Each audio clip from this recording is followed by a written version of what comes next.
welcome to my new series, Outside the Box. I am so happy to have you here. I was so impressed with your book, MISFIRE, and we spoke on my show, Get the Funk Out. Thanks for joining me. Well, thank you very much for having me. It's an honor to be here. Based on all the things you went through between your health and your career and all these different things, you know, right now, you and I just talked previously, we've got millions of people out of work. Some people want to find work remotely. Some people don't know how to do that. And it might feel like a black hole, sending your resume, never hearing anything. It's very discouraging. And then there's another group of people that perhaps think this might be the time for me to start my new thing or something that's been nagging at me. What advice would you give to people, first of all, that want to work remotely, want to find some kind of job remotely? I think one of the things that you have to consider when you entertain the idea of working remotely is this idea of being your own boss. I mean, in every sense of the way, literally, which means managing your own time. Sure. Which is not always easy. It takes tremendous discipline to do that, and unless you're willing to make the sacrifices necessary to achieve that kind of discipline, to go ahead and demonstrate that kind of discipline, it's going to be very difficult because the distractions that you have at home are significant. That's right. You have a refrigerator at home. You have the TV at home. You have, you know, all of the music in the known universe at home. So you've got to be able to close the door and have everybody in your universe recognize that when that door is closed, you're at work. Mm-hmm. And for all intent and purpose, you're off site. I mean, you're there, obviously, but you're not there. When I first started to write as a trade journalist, and I would write from home, naturally, that was where my office was. And I had the benefit of advice from a friend who was a contract writer. And he said that you close the door, everybody knows that you're at work. Your kids know that if they need you, all they need to do is knock on the door and you're there. And as we had mentioned before in the, during Get the Funk Out show, my kids remember distinctly that I was there whenever they needed me. I was always frustrated that I was always working. That was not their perception. That's good. You know, it's good for them, their perspective, because they felt like you were accessible. You might have felt a little guilt too, like, oh, I have all this work, I'm not spending time, but that's a wonderful thing. Guilt is part of my DNA. You know, my donor was Israeli, so it's really part of my DNA. So yeah. So that's it. But I think that's the first thing that you have to master is the discipline of managing your own time intelligently and recognizing that deadlines are still very real and that deadlines are a promise to ship work, sure. Quality work that matters. And you need to keep that foremost in your mind if you're going to be successful, because that's the way you'll be judged. If you're going to work in a gig economy and you want to work remotely and you don't have a manager or somebody that can help you, you're going to have to find work that's out there. You're going to have to find people to work for. And that's really, really difficult. Everybody will tell you that you've got to send your resumes in electronically, digitally. And I'm not going to argue with that. But I'm really old school when it comes to that. If you're going to be working for a resource that's close by, stop by a Krispy Kreme, buy a dozen donuts, drop by, give them to the receptionist, hand deliver your resume. You can send it in by mail, email if you want, but there's nothing that's going to go ahead and beat human contact as far as I'm concerned. You know what I've been doing? I want to interject this because I do freelance work, and I would pick up the phone if I find an article in the paper about a company that is expanding or it's come to Orange County. I will pick up the phone and I'll find the right person to talk to at the company, because I don't always believe in emails. I don't think that people respond. And I think the power of somebody's voice is everything. So I will call and I'll leave a message. I'll try to get through to somebody. I will chat with whoever answers the phone and try to network my way into, are they even hiring? Because a lot of times, if you go to that website, they might not list what they have available because they haven't announced it yet, but maybe something's in the works. I think that's a masterful way to do it. And I think that what we're doing right now is going to become the new reality. Mm-hmm. I think that even more than a telephone call, this business of being able to go ahead and orchestrate a Zoom call so that you and I can go ahead and have a meeting across space and time, regardless of where we are. And it does a number of things, not the least of which is demonstrates your comfort with the technology. Right.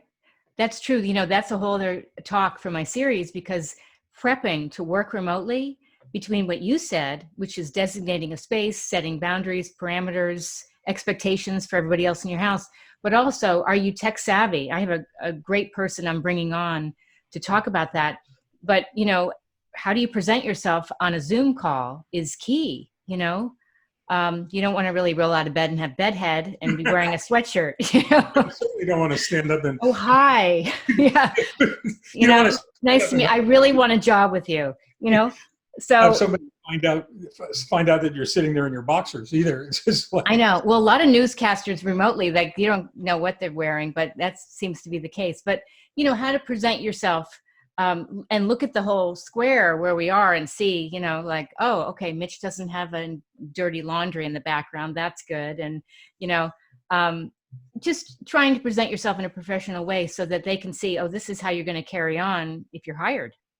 You know? Well, I mean, I kid around all the time about, I had certain experience freelancing, working remotely as a contract writer, as a contributing editor for a trade journal in the automotive industry. But after I was diagnosed and just before the transplant, when I realized that it was critical that I not get sick to jeopardize the possibility of participating in a transplant program, I spent probably 3 months before my conditioning chemotherapy and the transplant, isolating myself from the possibility of contacting somebody who was ill, any kind of ill, you know, long before COVID. And then after the transplant, I spent the next year practicing social isolation before we had a name for it, and what have you. So you're a pro. Yeah, I'm really good at Zoom meetings, and I'm really good at telephone conference calls, and I'm really good at those things because in order to get the book that we just completed done, I had to, I had to make sure that I was able to do that remotely. Yes. And it meant, you know, Zoom meetings once a week with my editor and all of those issues. So that's critical. Let me add something for people watching this. You wrote this book while going through treatment for cancer, correct? I finished. Yeah, I finished. I completed it. Yes.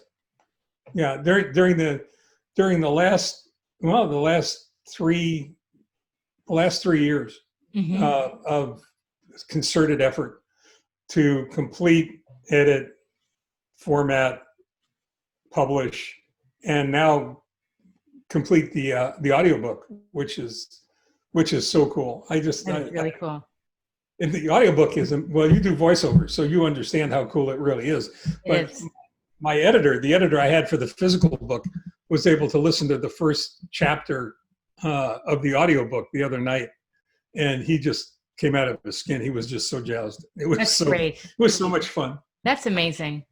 Could you tell viewers what you do? Because I know you have, like, it seems like 9 lives. You've done very different things. And if you could share a little bit about that. My wife will tell you I have the attention span of a gnat. I am still a trade journalist in the automotive industry. I sold my business soon after, well, within 3 years after being diagnosed. The doctors told me that the best way to control the disease as much as possible was to eliminate as much stress from my life as I could. So that became an instant student of mindfulness and meditation. And ultimately sold the business, but I retained my position as a contributing editor and trade journalist in the automotive industry.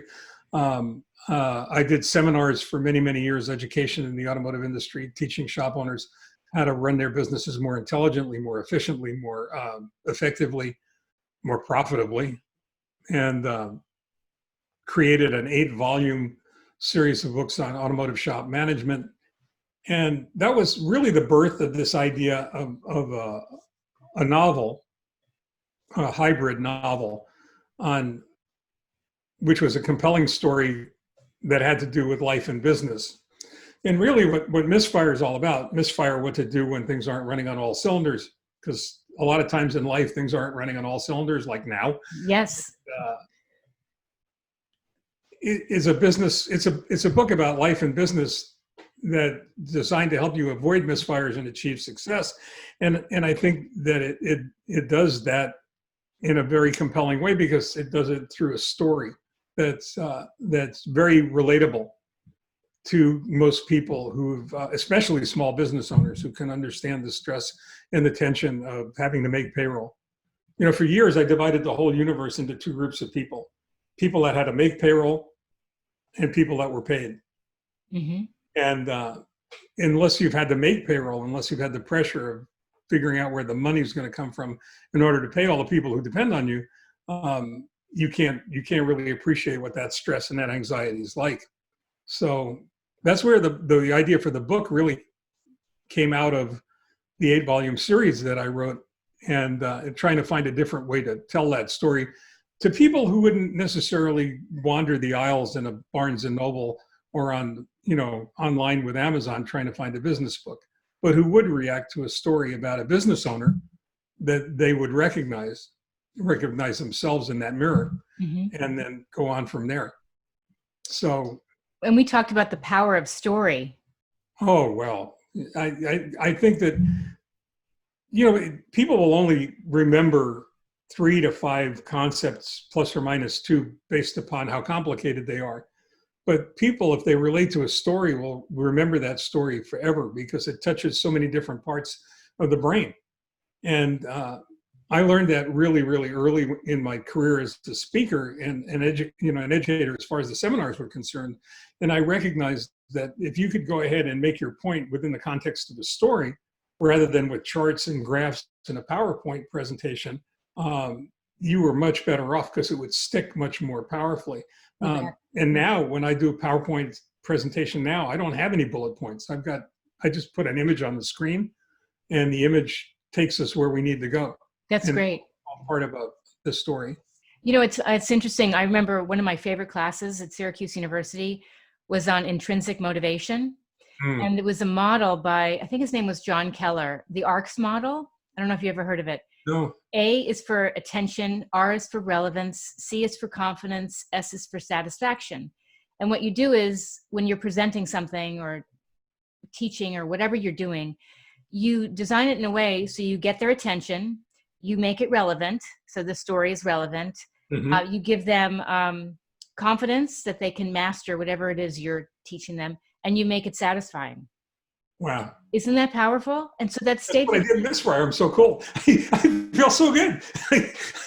I like that. I'm going to go look that up. But that's what ARC model. It's very famous, and it's, intrinsic motivation is so much more important, obviously, than extrinsic, like the car and the salary and all that, because, there are people obviously in this world that have very little and they can be very happy, because they're very motivated by other things, and they have gratitude, and, they do all these things. Don't you find that service is always a huge element in that, the notion of service and happiness and helping other people? Definitely. That's certainly been my experience, and that's one of the reasons that I wrote the book and I spent so much time on the audio as well, is because translating that confidence, transferring it into another human being so that they feel that it's somebody else has done it, and it's not impossible because somebody else has done it, is so critically important to their willingness to try it. Yes. Because we talked in the other interview about the resistance and the lizard brain, and that's that voice that you keep hearing in your head that says, don't do this. They're going to laugh at you. And it goes back to the first time in kindergarten when you raised your hand and you said you had a perfect answer in your own mind and everybody laughed at you. And you said, I'm never raising my hand again. Oh, I'm right. keeping that sucker at my side. There's no way. And that's a big part of success in life, is overcoming those demons. And first identifying them, and then embracing them, and not being afraid of them anymore.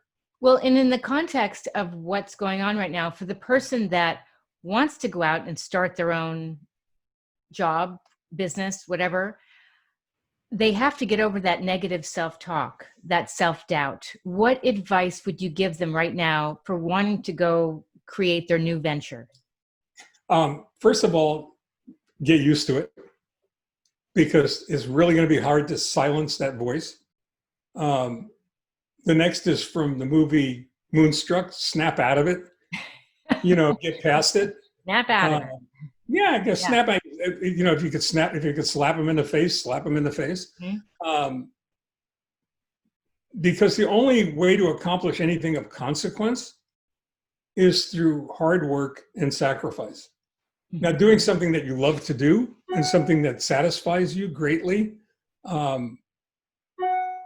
I'm going to put a brick through this computer in a minute. Is that the same phone that was ringing during our interview? I spent 20 minutes turning off all the notifications. It's fine. Unsuccessfully. But anyway, I would tell them, get used to it, snap out of it, work through it, and find something that's so powerful emotionally. That's so powerful, that draws you into it so powerfully emotionally that you're compelled to do it, and that you can't stop, even if you wanted to. I could not stop writing MISFIRE. Mm-hmm. I was compelled to finish it. It was going to be my legacy work when I didn't know whether I was going to survive. I brought my son into the house. We had a long conversation, and I said, if anything happens, and there's always a possibility that this isn't going to work. It's a 65-35 shot. Mm-hmm.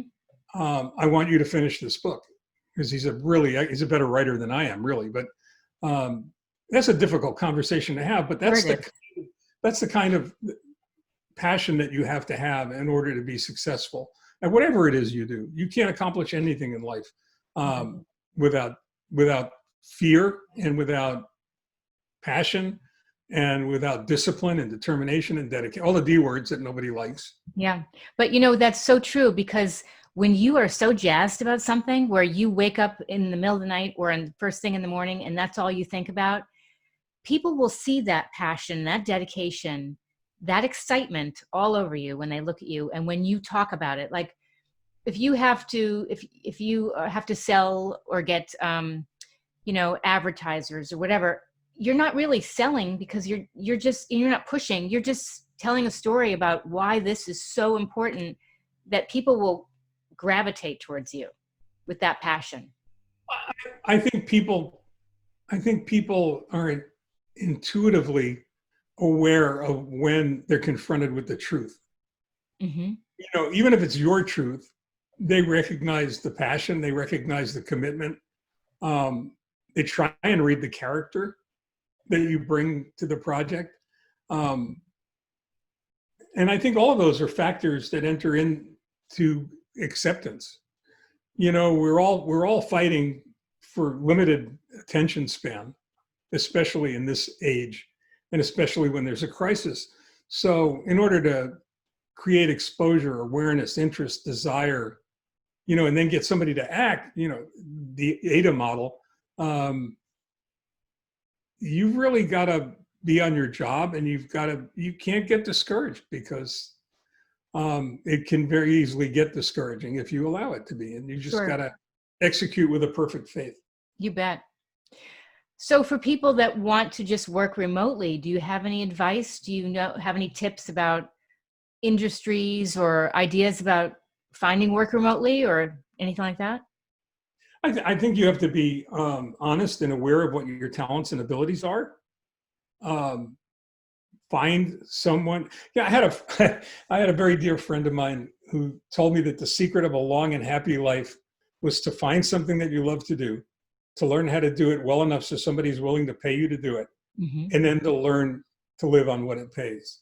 I was really fortunate enough to turn that upside down, and I found something that I love to do. I did learn how to do it well enough so that somebody was willing to pay me for it. And then I figured out ways to make it pay what I needed to live on.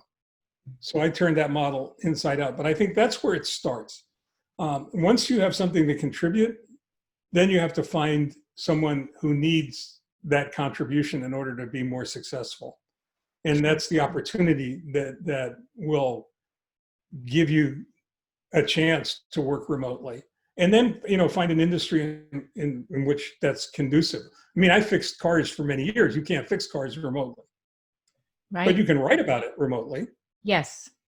So, You could do a podcast about troubleshooting if something's wrong with your car. You could do a Zoom call to diagnose. When I started doing seminars about automotive shop management, I was one of 2 people in the country that were doing that.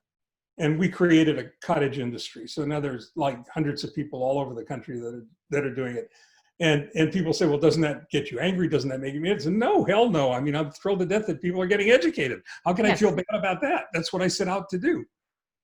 That's right? great. That's what it is. So if you want to work remotely, you have to identify the conditions that would be conducive to doing that kind of work. Mm-hmm. And then you have to make a place for yourself. Yes. You have to become indispensable. I think you also have to really pinpoint what the needs are, and not think that you know what the needs are. Like, you can test out your ideas on people before you launch something. So if you there's so much to do remotely right now, but find something that is really, really needed and make sure it's needed before you launch.